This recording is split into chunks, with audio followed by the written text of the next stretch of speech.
सोचिए, अगर हमें एक बहुत बड़ी, बिना किसी निशान वाली गेंद पर किसी एक खास जगह को ढूंढना हो, तो कैसे ढूंढेंगे? कुछ ऐसी ही चुनौती हमारे अपने ग्रह पृथ्वी के साथ भी है।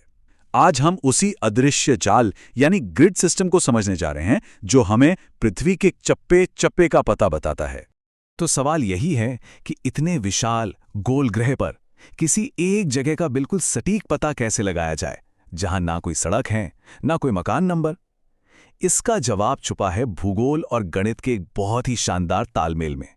तो चलिए इसी में जरा गहराई से उतरते हैं। इसका जवाब है एक ग्लोबल एड्रेस सिस्टम। असल में पृथ्वी पर किसी भी जगह की लोकेशन उसके अक्षांश और देशांतर को जानकर ही तय की जाती है। इसे आप कागज पर बना एक तरह का जीपीएस भी समझ सकते हैं। देखिए, किसी भी पॉइंट का पता लगाने के लिए हमें दो चीजों की जरूरत होती है। एक लेटी हुई यानी हॉरिजॉन्टल लाइन, और एक खड़ी यानी वर्टिकल लाइन। जहां ये दोनों लाइनें एक दूसरे को काटती हैं, बस वही है हमारी सटीक लोकेशन। समझ लीजिए, ये बिल्कुल एक ग्राफ पेपर जैसा है, लेकिन पूरे के पूरे ग्रह के लिए। तो चलिए इस पहेली के पहले हिस्से को सुलझाते हैं। अक्षांश यानी लैटिट्यूड, इन्हें आप पृथ्वी पर बनी लेटी हुई यानी हॉरिजॉन्टल लाइनें मान सकते हैं। तो ये अक्षांश रेखाएं आखिर हैं क्या? तकनीकी तौर पर देखें तो ये पृथ्वी के केंद्र से मापी गई एक कोणीय दूरी है, जिसमें भूमध्य रेखा को बेस माना जाता है। पर आसान शब्दों में कहें तो ये वो रेखाएं हैं जो एक ही अक्षांश वाले सभी पॉइंट्स को जोड़ती हैं, और ये भूमध्य रेखा के पैरेलल यानी समानांतर चलती हैं। इसलिए तो इन्हें समानांतर रेखाएं भी कहते हैं। और इस तस्वीर में ये बात बिल्कुल साफ हो जाती है। देखिए कैसे ये लाइनें पूरब से पश्चिम की ओर पृथ्वी को घेरे हुए हैं, बिल्कुल एक प्याज की परतों की तरह। सबसे बड़ी लाइन बीच में है, जिसे भूमध्य रेखा कहते हैं, और जैसे जैसे हम ध्रुवों की तरफ बढ़ते हैं, ये छोटी होती जाती हैं। अब जरा इसे ऐसे समझिए कि अक्षांश की हर एक डिग्री के बीच लगभग 111 किलोमीटर की दूरी होती है। तो अगर कोई 1 डिग्री उत्तर या दक्षिण की ओर जाता है, तो इसका मतलब है कि उसने करीब 111 किलोमीटर का सफर तय कर लिया है। अब ये बहुत दिलचस्प है, सिर्फ डिग्री बता देना ही काफी क्यों नहीं होता। देखिए, भारत का चंद्रपुर और ब्राजील का बेलो हॉरिजॉन्टे दोनों ही 20 डिग्री अक्षांश पर हैं, लेकिन दोनों के बीच हजारों किलोमीटर की दूरी है। ऐसा इसलिए है क्योंकि हमें यह भी बताना पड़ता है कि हम भूमध्य रेखा से उत्तर में हैं या दक्षिण में। चंद्रपुर 20 डिग्री उत्तर में है, तो बेलो हॉरिजॉन्टे 20 डिग्री दक्षिण में। ये एक छोटा सा अक्षर उत्तर या दक्षिण पूरी दुनिया बदल देता है। ठीक है, तो हमें उत्तर दक्षिण का पता तो मिल गया, लेकिन पूर्व पश्चिम का क्या? यहीं पर एंट्री होती है देशांतर यानी लॉन्गिट्यूड की। ये हमारी एड्रेस वाली पहेली का दूसरा और आखिरी टुकड़ा है। जिस तरह अक्षांश के लिए भूमध्य रेखा 0 डिग्री का बेस है, ठीक वैसे ही देशांतर के लिए भी एक शुरुआती पॉइंट चाहिए। इसे कहते हैं प्रधान याम्योत्तर या प्राइम मेरिडियन, जो लंदन के ग्रीनविच से गुजरती है। यही है 0 डिग्री देशांतर। अब इस लाइन से हम पूरब या पश्चिम की ओर 180 डिग्री तक नापते हैं। तो ये जो खड़ी लाइनें हैं, जिन्हें याम्योत्तर भी कहते हैं, ये उत्तरी ध्रुव से दक्षिणी ध्रुव तक जाती है और हमें हमारा पूरा पश्चिम का पता देती हैं। और जब ये लेटी हुई अक्षांश रेखाएं और खड़ी देशांतर रेखाएं एक दूसरे को काटती हैं, तो बनता है एक ग्रिड। यही ग्रिड वो चाबी है जिससे पृथ्वी के किसी भी कोने का सटीक पता लगाया जा सकता है। हर एक चौराहा एक यूनिक एड्रेस है। चलिए, अब जब हम ग्रिड को समझ गए हैं, तो कुछ सबसे खास अक्षांश रेखाओं पर नजर डालते हैं। ये सिर्फ लकीरें नहीं हैं, ये हमारे ग्रह पर मौसम और जलवायु के क्षेत्रों को भी तय करती हैं।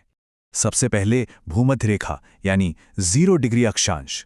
ये पृथ्वी को उत्तरी और दक्षिणी 2 गोलार्धों में बांटती है। यहाँ सूरज की किरणें साल भर लगभग सीधी पड़ती हैं, इसलिए यहाँ का तापमान बहुत ज्यादा रहता है। दिन और रात भी लगभग बराबर होते हैं, और यहाँ पृथ्वी का गुरुत्वाकर्षण बल भी सबसे कम होता है। और एक मजेदार बात, अफ्रीका की कॉन्गो नदी इसे एक नहीं बल्कि 2 बार पार करती है। अब भूमध्य रेखा से 23.5 डिग्री उत्तर की ओर चलें तो हमें मिलती है कर्क रेखा। ये एशिया, अफ्रीका और सेंट्रल अमेरिका से होकर गुजरती है, और हमारे भारत में माही नदी इसे 2 बार पार करती है। ये उत्तरी गोलार्ध का वो सबसे उत्तरी पॉइंट है जहां सूरज कभी सीधा सिर के ऊपर चमक सकता है। और कर्क रेखा के ही तरह दक्षिणी गोलार्ध में है मकर रेखा, जो भूमध्य रेखा से 23.5 डिग्री दक्षिण में है। ये दक्षिण अमेरिका, अफ्रीका और ऑस्ट्रेलिया से गुजरती है। ये वो इलाका है जहां सूरज दक्षिणी गोलार्ध में सीधा सिर के ऊपर पहुंच सकता है। अब चलते हैं ध्रुवों के और भी करीब। 66.5 डिग्री उत्तर पर है आर्कटिक वृत्त और 66.5 डिग्री दक्षिण पर है अंटार्कटिक वृत्त। इन इलाकों में जबरदस्त ठंड पड़ती है। अंटार्कटिक क्षेत्र तो लगभग पूरी तरह से बर्फ से ही ढका हुआ है, इसीलिए तो इसे सफेद महाद्वीप भी कहते हैं।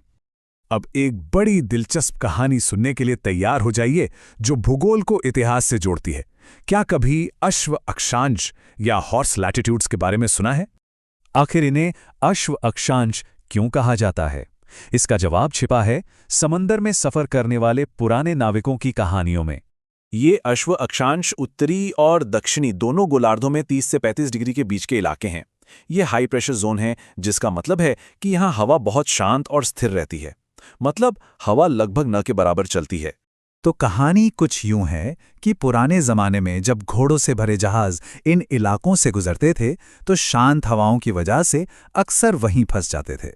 हफ्तों तक फंसे रहने के बाद जब पानी खत्म होने लगता तो जहाज का वजन हल्का करने के लिए नाविकों को मजबूरन घोड़ों को समंदर में फेंकना पड़ता था।